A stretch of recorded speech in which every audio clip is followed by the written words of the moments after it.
पुण्यात फ्लॅट घ्यायचा आहे. पण कुठे घ्यायचा, कसा घ्यायचा, कुणावर विश्वास ठेवायचा? फसवणूक तर होणार नाही ना? योग्य दरात मिळेल की नाही? मोठं कन्फ्युजन आहे.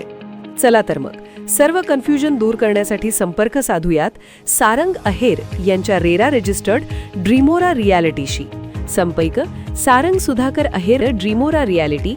मोबाईल नंबर 82 82 93 91 91 आणि 62 62 90 910.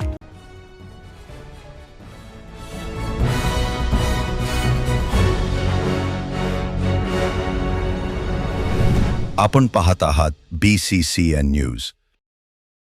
जिल्ह्यातील 729 गावे टंचाईग्रस्त घोषित. 18 गावात टँकर मंजूर तर 59 गावात विहिरी अधिग्रहित. पालकमंत्री मकरंद पाटील यांनी घेतला जिल्ह्याचा आढावा. जलसंधारणाच्या कामांना प्राधान्य देण्याच्या सूचना.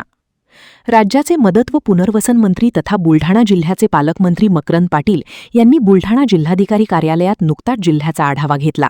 यामध्ये जिल्ह्यातील पाणी प्रश्नावर सखोल चर्चा करून जलसंधारणाच्या कामांना प्राधान्य देण्याच्या सूचना यावेळी पालकमंत्र्यांनी दिल्या आहेत.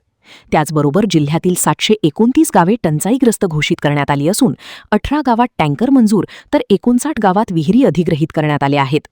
जिल्ह्यात नळगंगा, खडकपूर्णा, पेनटाकळी हे 3 मोठे प्रकल्प आहेत, तर 7 मध्यम आणि 41 लघु प्रकल्प आहेत. या प्रकल्पांमध्ये सरासरी 30.64% जलसाठा उपलब्ध आहे. जिल्ह्याचा जूनपर्यंतचा पिण्याच्या पाण्याचा टंचाई कृती आराखडा तयार करण्यात आला आहे. या बैठकीला आमदार संजय गायकवाड, आमदार श्वेता महाले, आमदार मनोज कायंदे यांच्यासह विविध विभागाचे अधिकारी उपस्थित होते.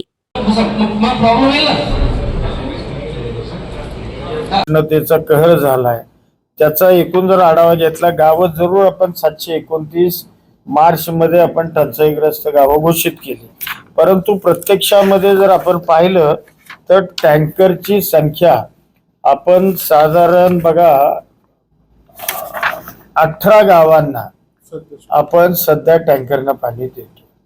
म्हणजे गावं जरी 729 आपण घोषित केली असली तरी प्रत्यक्षामध्ये 18 गावांनाच आपण टँकरनं पाणी पुरवठा करतोय. त्याचबरोबर 59 विहिरी आपण अधिग्रहण त्या ठिकाणी केलेल्या आहेत आणि जी टंचाईग्रस्त उपाययोजना आहेत त्या आपण निश्चितपणानं त्याच्यावर काम सुरू केलेलं आहे आणि सगळं प्रशासन या संदर्भामध्ये काम करतंय. ज्या काही अधिक काळजी घेणं गरजेचं आहे